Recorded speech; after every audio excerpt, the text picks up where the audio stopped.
সরকারি চাকরির আরেকটা নতুন বিজ্ঞপ্তিতে সবাইকে স্বাগতম। এসএসসি, এইচএসসি, সর্বনিম্ন এসএসসি পাস এবং এইচএসসি পাশে 44 জন ছেলে মেয়ে নিবে সকল জেলা থেকে। সবাই ভিডিওটা দূর করে দেখেন। যারা এসএসসি এবং এইচএসসি পাস করেছেন সবাই কিন্তু অ্যাপ্লাই করতে পারবেন। সো বয়স কত লাগবে, বেতন কত এবং কোথায় কি করতে হবে এর প্রজেক্ট আলোচনা করবো। সবাই ভিডিওটা দূর করে দেখতে থাকেন। সো জাতীয় ক্রীড়া পরিষদ এর বিশাল নিয়োগ 2025। সো সংস্থার নাম হচ্ছে জাতীয় ক্রীড়া পরিষদ।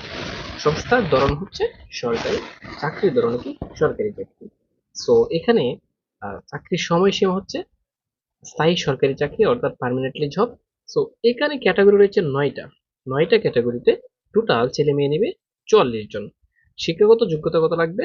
যোগ্যতা হচ্ছে সর্বনিম্ন এসএসসি পাস এবং এইচএসসি। যারা অনার্স মাস্টার্স পাস করছে তারাও কিন্তু এখানে অ্যাপ্লাই করতে পারবে, তবে সর্বনিম্ন হচ্ছে এসএসসি যারা পাস করছে তারাও কিন্তু অ্যাপ্লাই করতে পারবে। কি বলছিলাম যে নারী এবং পুরুষ সবাই এখানে অ্যাপ্লাইটা করতে পারবে। অভিজ্ঞতার কোনো দরকার নেই। অভিজ্ঞতা কতটুকু লাগবে? অভিজ্ঞতার কোনো দরকার নেই। সো বয়স সীমা কত? যাদের বয়স সর্বনিম্ন 18 বছর এবং সর্বোচ্চ যাদের 32 বছর, ঠিক আছে, 18 থেকে 32-এর মধ্যে হতে থাকলে আপনি হচ্ছে অ্যাপ্লাই করতে পারবেন। বেতন কত পাবেন? সর্বনিম্ন বেতন হবে এখানে 8,800 টাকা থেকে শুরু করে 53,060 টাকা পর্যন্ত আপনি সর্বোচ্চ বেতন পেতে পারেন। সো আবেদন কিভাবে করতে হবে? আবেদন সম্পূর্ণ অনলাইনের মাধ্যমে করতে হবে আপনাকে। আবেদন ফি কত? সর্বনিম্ন হচ্ছে পদ অনুযায়ী এটা 56 টাকা, 168 টাকা, 230 টাকা পর্যন্ত পদ অনুযায়ী আবেদনের জন্য টাকা লাগবে। সো এই আবেদন ফি টেলিটক সিমের মাধ্যমে অর্থাৎ কম্পিউটারের দোকানে আপনি অ্যাপ্লাই করতে পারবেন। সো এইটার আবেদনের যে প্রকাশিত হয়েছে ডেটটা, এটা হচ্ছে 12ই নভেম্বর এবং আবেদন শুরু হয়েছে 13 নভেম্বর থেকে। আবেদনের শেষ ডেট অর্থাৎ লাস্ট ডেট হচ্ছে 10ই ডিসেম্বর। সো বিস্তারিত জানার জন্য আপনাকে যেতে হবে তাদের ওয়েবসাইটে।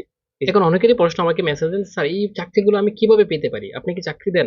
বিস্তারিত এই ভিডিওর মাধ্যমে জানতে পারবেন যে আপনাকে যদি এই চাকরিগুলো পেতে চান তাহলে আপনাকে কি কি করতে হবে এবং কোথায় পরীক্ষা হবে, অ্যাপ্লাই কোথায় করতে হবে সবকিছু জানতে পারবেন। সো সর্বপ্রথম আমি বলে রাখি, এই চাকরিগুলো পাওয়ার 4টা ধাপ আছে। কয়টা ধাপ? 4টা ধাপ। কিভাবে? প্রথম হচ্ছে আপনাকে প্রিলিমিনারি বাছাই পরীক্ষা দিতে হবে, যেটাকে বলা হয় এমসিকিউ পরীক্ষা দিতে হবে। সর্বপ্রথম আপনাকে কম্পিউটার দোকানে গিয়ে অ্যাপ্লাই করতে হবে। অ্যাপ্লাইয়ের পর আপনাকে পরীক্ষা দিতে হবে। পরীক্ষা কখন হবে, কোথায় হবে? পরীক্ষা হবে ম্যাক্সিমামই হচ্ছে ঢাকায় হয়, বুঝছেন? যারা আমাকে মেসেজ করেন এই ভিডিওগুলো একটু আগে বিস্তারিত দেখেন তাহলে বুঝতে পারবেন। সো এমসিকিউ পরীক্ষা হবে সর্বপ্রথম। তো এমসিকিউ যদি আপনি, এখন স্যার কি কি পরীক্ষা হবে, কোন সাবজেক্টে, এগুলো আলোচনা করবো, কোনো সমস্যা নেই। এমসিকিউ যদি পাশ করেন তাহলে আপনি লিখিত পরীক্ষা হবে আবার। এমসিকিউ যারা পাশ করবে তারপর আবার লিখিত পরীক্ষা দিতে হবে। স্যার লিখিত কি কি আসবে এগুলো দেখাবো, প্রশ্নগুলো আমি দেখাবো।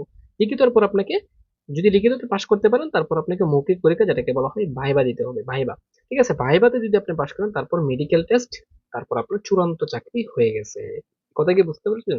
তার মানে এই সরকারি চাকরিগুলো পেতে হলে আপনাকে 4টা ধাপ অবলম্বন করতে হবে। ঠিক আছে, একটা হচ্ছে এমসিকিউ লিখিত, তারপর মৌখিক, তারপর মেডিকেল টেস্ট। এখন কোন কোন সাবজেক্টে পরীক্ষা হবে আমি আগে প্রশ্নগুলো দেখাই। বিশেষ করে পরীক্ষা হয় এমসিকিউ, যদি পরীক্ষা হয় 4টা সাবজেক্টে পরীক্ষা হয়। বাংলা 20 নম্বর থাকে, 20 নম্বরও থাকতে পারে, বিভিন্ন পরীক্ষা অনুযায়ী 25 নম্বরও থাকতে পারে। তারপর বাংলা পরীক্ষা হয়, ইংরেজি পরীক্ষা হয়, সাধারণ জ্ঞান যেটাকে বলা হয় জিকে। ঠিক আছে, তারপর হচ্ছে গণিত। এই 4টা সাবজেক্টে আপনার বিশেষ করে পরীক্ষা হয়। হ্যাঁ, এখন প্রশ্নগুলো কেমন হয় আমি এগুলো দেখাচ্ছি। এই যে 11 থেকে 20তম গ্রেডে যে চাকরিগুলো আছে, বিশেষ করে লিখিত পরীক্ষা, আমি আগে এমসিকিউ গুলো দেখাই। যে এমসিকিউ গুলো এরকম থাকে, এই যে এমসিকিউ গুলো আপনার এরকম থাকবে, জাস্ট আপনি দাগাবেন। কথা বুঝতে পারছেন? তার মানে কি, চাকরি পরীক্ষার যে এমসিকিউ গুলো এরকম থাকে, আমি এটাও দেখাই দিলাম আপনাকে। এমসিকিউ গুলো এরকম থাকে। আর লিখিত পরীক্ষাগুলো কেমন থাকে দেখেন। লিখিত এই যে বাংলা এভাবে থাকবে, যে সন্ধি বিচ্ছেদ করে নেয় কথায় প্রকাশ, এগুলো থাকে। বাংলা লিখিত থাকবে এরকম। তারপর ইংলিশ থাকে। তারপর গণিত থাকে, এই যে গণিত হচ্ছে 3 থেকে 4টা ম্যাথ থাকবে যেটাকে বলা হয়। তারপর সাধারণ জ্ঞান, এই যে সংক্ষিপ্ত প্রশ্নগুলো থাকবে। আশা করি বুঝতে পারছেন। তার মানে আমি এমসিকিউ এবং লিখিত এগুলোও বুঝাইলাম যে কিভাবে প্রশ্নগুলো থাকে। যদি আপনি এমসিকিউ এবং লিখিত পাশ করেন তবে আপনার চাকরি, আপনার টাকা দিয়ে কোনোদিন চাকরি হবে না এভাবে। ঠিক আছে, আশা করি বুঝতে পারছেন। এখন কথা হচ্ছে আপনাকে কি কি বই পড়তে হবে এটা নিয়ে কাহিনী, ঠিক না?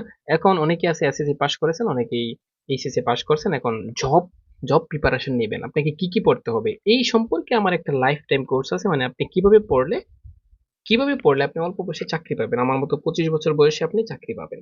সো সরকারি চাকরি কিভাবে পাবেন এইটার জন্য লাইফ টাইম একটা কোর্স আছে আমার। লাইফ টাইম কোর্স মানে আপনাকে আমি এখানে বাংলা পড়াবো, ইংরেজি পড়াবো এবং সাজেশনও দিব। বাংলা, ইংরেজি, সাধারণ জ্ঞান, গণিত, এই 4টা সাবজেক্ট পড়াবো লাইফ টাইম। যতদিন আপনি চাকরি পড়াশোনা করবেন ততদিন পড়তে পারবেন, শুধু একবার ভর্তি হবেন। ঠিক আছে, বিস্তারিত জানার জন্য এই যে নাম্বারটাতে হোয়াটসঅ্যাপ করতে পারেন যে স্যার আমি হচ্ছে চাকরির প্রস্তুতি নিতে চাই, মানে প্রিপারেশন নিতে চাই। ঠিক আছে, তো অলরেডি লাইফ টাইম কোর্স চালিয়ে হচ্ছে। তো এখানে চাকরি পাওয়ার, মানে চাকরি না পাওয়ার আগ পর্যন্ত চাকরি না পাওয়ার আগ পর্যন্ত আপনাকে আমি পড়াবো। কথা বুঝতে পারছেন? আশা করি এই সম্পর্কে আর কোনো কেউ আমাকে মেসেজ করবেন না যে স্যার আপনি কি চাকরি দেন? না, আমি তো চাকরি দেই না। আমি বিজ্ঞপ্তিগুলো জাস্ট আপনাদেরকে শেয়ার করে সেখান থেকে আপনারা দেখে এপ্লাই করতে পারবেন।